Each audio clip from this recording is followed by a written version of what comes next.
Et bonjour à tous et bienvenue sur la chaîne Idée de droite. Et aujourd'hui, une bobo gauchiste a ouvert un livre de bande dessinée et a découvert que le monde de la bande dessinée, bah oui, on représente les gens de façon caricaturale. Et bien sûr, ça ne lui a pas plu. Allez, cette fois-ci, eh bien, elle a ouvert le dernier Spirou et évidemment, elle a été choquée. Allez, c'est parti. Je tiens entre mes mains une des BD les plus racistes de 2024. Vous n'êtes pas prêts parce que je vais vous montrer maintenant tout de suite. Vous connaissez sûrement les BD Spirou, ça date d'il y a bien longtemps, ça doit faire 50, 60 ans que ça existe, donc il y a eu beaucoup de tomes, il y a beaucoup de dessinateurs qui se sont enchaînés, etc. parce que forcément ça date de longtemps. Et ma soeur, ça fait des années qu'elle les lit, donc là elle en a acheté un nouveau en se disant bah ok, super, voilà. Puis on a découvert les dessins. Et puis on a un peu halluciné. Dans cet album, on a des personnes noires qui sont représentées, qui sont dessinées. Bizarrement, quand t'as des personnes blanches, tu reconnais direct que ce sont des humains. Mais quand tu vois des personnes noires, on dirait clairement des singes. Mais vous allez voir par vous-même. Si tu ne sais pas qu'on n'est pas dans la planète des singes, tu peux penser que c'est des humains avec des singes. Je suis encore choquée, hein. Avec ma soeur, on est resté pendant 10 minutes derrière les dessins, choqués. Ça, c'est des personnes blanches. On peut bien reconnaître que ce sont des humains, y a rien. Attention, ça va de pire en pire. Voilà.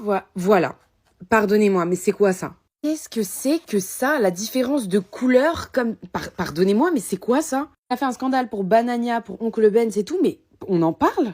Voilà, vous voyez très bien. En fait, c'est une BD qui est très ancienne, donc on pourrait se dire, ils gardent les, les illustrations de l'époque, tout ça. Oui, à l'époque, ils étaient méga racistes et ils dessinaient les noirs comme ça. Dans les années 60, c'est pas acceptable, mais on se dit, bon, vas-y, à l'époque, ils étaient pas woke comme ça. Mais en 2024, genre, je veux bien que tu veuilles garder la direction artistique d'avant, mais pas là-dessus. Tu peux pas faire ça. Ma sœur avait déjà vu dans des albums qui datent de il y a longtemps que c'était aussi raciste envers les Asiatiques. Et comment, là, il y a un éditeur qui a dit, viande, parfait. Non, on garde, c'est parfait, génial. En plus de ça, ma sœur l'a lu et disait que c'est méga misogyne au niveau des femmes. Mais bon, ça, c'est vraiment le cadet de nos soucis vu ce que je vous ai montré avant. Et comme dans beaucoup de BD, il y a vraiment une hypersexualisation de la femme et genre, l'illustrateur, il se fait plaisir, je vais vous montrer. Ok, on a une page entière sans dialogue, mais juste des dessins. Genre, est-ce que ce plan-là, il était nécessaire ? Est-ce qu'il était nécessaire ? On a 6 images différentes. Enfin, non, pardon, arrêtez. Toutes les femmes sont hyper sexualisées. Et me dites pas qu'on fait des problèmes de tout aujourd'hui en 2024, on peut plus rien faire. Parce que là, c'est de l'abus. C'est pas de l'humour noir, c'est rien. C'est juste des dessins qui sont... Enfin, moi, je suis personnellement choquée. C'est pourtant une BD, ma soeur m'a dit qu'elle aimait beaucoup cette BD, mais elle a dit, elle arrive même pas à la terminer. Elle a dit, je regrette d'avoir acheté ça, j'aurais dû me renseigner parce que là, c'est pas possible. J'appelle les maisons d'édition à demander, mais qu'est-ce qui vous s'est passé par la tête, en fait ? Bon les amis, Spirou, c'est raciste maintenant. Nous avons Tintin qui est raciste aussi, ça maintenant on le sait bien. Nous avons aussi Astérix qui est raciste, enfin bon. Bref, toutes nos BD maintenant sont devenues des BD qu'il faut interdire, on n'a plus le droit de dessiner, vous savez, des personnages noirs, parce que... et de les caricaturer, on n'a pas le droit de les caricaturer, ouh là là, très très très méchant. Parce que voilà, on tombe sous le coup du racisme. Ouh, très méchant le racisme. Moi, c'est très simple, c'est une bande dessinée. Ou manga, parce que dans les mangas aussi, si vous les lisez bien, les femmes, elles ont des proportions des fois un petit peu bizarres. Les personnages noirs, souvent, sont représentés comme des personnages assez extravagants. Je pense que vous avez déjà des idées en tête là qui vous viennent. Et je suis désolé, mais cette bobo, elle s'indigne pour des choses vraiment stupides, quoi. Je pense qu'il y a des choses beaucoup plus importantes où on peut s'indigner, la représentation de la femme dans la publicité, par exemple, ça c'est, on le voit partout, sur les murs, sur la télé, ça, elle s'en fiche un petit peu, je pense. Mais par contre, alors là, la bande dessinée est un truc qu'on doit acheter nous-mêmes, on doit faire l'effort d'aller dans le magasin, de regarder, d'ouvrir, et de l'acheter, donc du coup, ça, par contre, elle s'indigne pour des histoires, avec des personnages caricaturés, qui sont un peu, qui ont des proportions un peu des fois bizarres, mais c'est ça qui fait le charme d'une bande dessinée, c'est une histoire, c'est des personnages un peu loufoques, c'est tout ça qui fait qu'une bande dessinée fonctionne, qui marche. Et après son indignation, ce qui est bien, c'est que la bande dessinée de Spirou, la Gorgone bleue du coup, est devenue première des ventes sur Amazon. Vous regardez sur Amazon, regardez, on a ce compte Twitter, Serfia, qui nous dit alors que l'éditeur annonçait le retrait de l'album Spirou de tous les points de vente, Hier, après des accusations de racisme et de sexisme, celui-ci s'est hissé en tête des ventes sur Amazon. Donc moi je vous le dis, si vous aimez bien la BD, si vous aimez Spirou, alors jetez-vous dessus avant que la bande dessinée disparaisse ou soit redessinée. Hein, voilà, je vous le dis tout de suite, ça va être un album, on va dire collector, hein, si vous arrivez à vous le procurer avant qu'il ne disparaisse. Et je vais lire bien sûr les mots de l'éditeur de Spirou, hein, qui nous dit: nous sommes profondément désolés si cet album a pu choquer et blesser, explique les éditions Dupuis qui évoquent un style de représentation caricaturale hérité d'une autre époque. Alors, une BD, c'est fait pour transmettre des émotions avant tout. Hein. Moi, je préfère vous le dire tout de suite. Hein, si vous connaissez déjà le début, la fin et le milieu et que rien ne se passe au niveau des émotions, eh bien, je pense que la BD a raté son coche. Si la bande dessinée a réussi à vous transmettre des émotions, eh bien, je pense que c'est un pari réussi.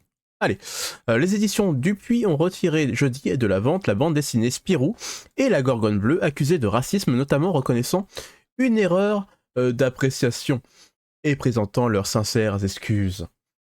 Nous avons mis en œuvre le retrait de l'ouvrage de l'ensemble des points de vente, annonce la maison d'édition dans un communiqué sur son site en réponse à la polémique grandissante sur les réseaux sociaux. Alors, je suis sûr que les gens qui s'indignent en plus de ces dessins, hein, la plupart des gens, bon, à part la bobo gauchiste là qui a acheté l'album, mais la plupart des gens qui achètent Spirou ne vont pas être choqués, hein, parce que c'est un style hein, qui est gardé depuis le début. Hein, donc du coup, on garde le style de Spirou, et je pense que c'est ça qui fait aussi que les gens aiment Spirou, c'est parce qu'il a un style, je sais pas comment on dit, un style graphique hein, qui lui est propre. Donc les gens achètent Spirou aussi pour ça. Et du coup, les gens qui sont offusqués hein, sur Twitter, là par exemple, ou sur d'autres réseaux sociaux, hein, n'achètent pas Spirou souvent. Hein. Ils vont juste voir le dessin et ils vont dire: ah oui, il faut interdire, c'est mal. Voilà, c'est mal. Il faut interdire l'album Spirou. Hein, c'est vraiment horrible. Mais ces gens-là, la plupart du temps, n'ont jamais lu Spirou. Ils n'ont jamais acheté un album Spirou. Et ils ne le feront jamais. Par contre, vous voyez, là, il faut les écouter, ces gens-là. Hein. Il faut écouter les gens qui n'achètent pas Spirou. Hein, les non-consommateurs de Spirou, là, il faut les écouter. Allez, on continue. Depuis quelques jours, les prises de parole se multiplient pour exprimer la colère ressentie devant la représentation des personnes noires et de femmes dans le Spirou vu par Dany et Yann. La Gorgone Bleue, publiée en septembre 2023, écrit-elle: nous sommes profondément désolés si cet album a pu choquer et blesser. Cet album s'inscrit dans un style de représentation caricaturale hérité d'une autre époque. Plusieurs personnages noirs sont représentés tels des singes dans cette bande dessinée, plus que jamais conscients de notre devoir moral et de l'importance que représente la bande dessinée, et plus largement le livre dans l'évolution des sociétés. Nous prenons en ce jour la pleine responsabilité de cette erreur d'appréciation, déclare l'éditeur tenant à présenter ses plus sincères excuses. Donc en gros, ils vont se coucher, hein, ils vont retirer tous les bouquins, et ils vont redessiner les personnages. Ils vont dénaturer, en gros, le style de Spirou. Hein, et est-ce que ça va se vendre? Moi, je ne sais pas.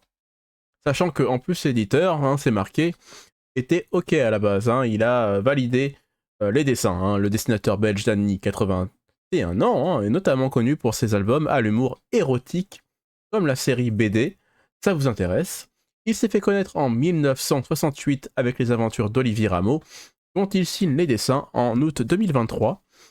Interrogé par Paris Match sur l'ouvrage La Gorgone Bleue, il avait indiqué avoir montré ses esquisses et ses planches à son éditeur qui les avait acceptées et validées. Il précisait aussi avoir redessiné les femmes noires parce qu'on me disait qu'elles avaient de trop grosses lèvres. Donc bon. Moi j'aimerais bien savoir ce que vous en pensez, parce que maintenant, même les bandes dessinées, on n'a plus le droit de rien faire dessus, hein, il faut que tout soit très normé, hein, voilà. Je vous le dis, toutes les bandes dessinées, dans quelques années, vont toutes se ressembler. Moi c'est ce que j'ai bien peur, c'est que au fur et à mesure, tous les gauchistes, ils vont commencer à ouvrir toutes les BD, hein, et ils vont vous dire: ah ouais, non, ça c'est pas bien, non, ça c'est pas bien, il y a une femme qui est couchée par terre, c'est un acte de soumission. Oh, tiens, là, regardez, le noir, là. qu'est-ce qu'il fait, hein? Il balaye la rue? Ouh là là, hein, c'est c'est de l'amalgame tout ça là, hein. Bon, vous voyez, on peut trouver du racisme, on peut trouver des trucs choquants à toutes les pages d'une bande dessinée. Voilà, et je trouve ça vraiment dommage encore, hein, je trouve ça vraiment débile. Donc voilà, je pense que toutes les BD plus tard vont toutes se ressembler, voilà, au bout d'un moment. Et plus personne va les acheter, du coup. Bon. Et du coup, bah dites-moi ce que vous en pensez dans les commentaires. Comme d'habitude, je vous lis. Et bien sûr, laissez un petit j'aime, parce que le petit j'aime, ça aide le référencement de la vidéo. Moi, ça me fait plaisir et ça m'encourage pour la suite. Et je vous dis tout simplement à la prochaine vidéo. Ciao.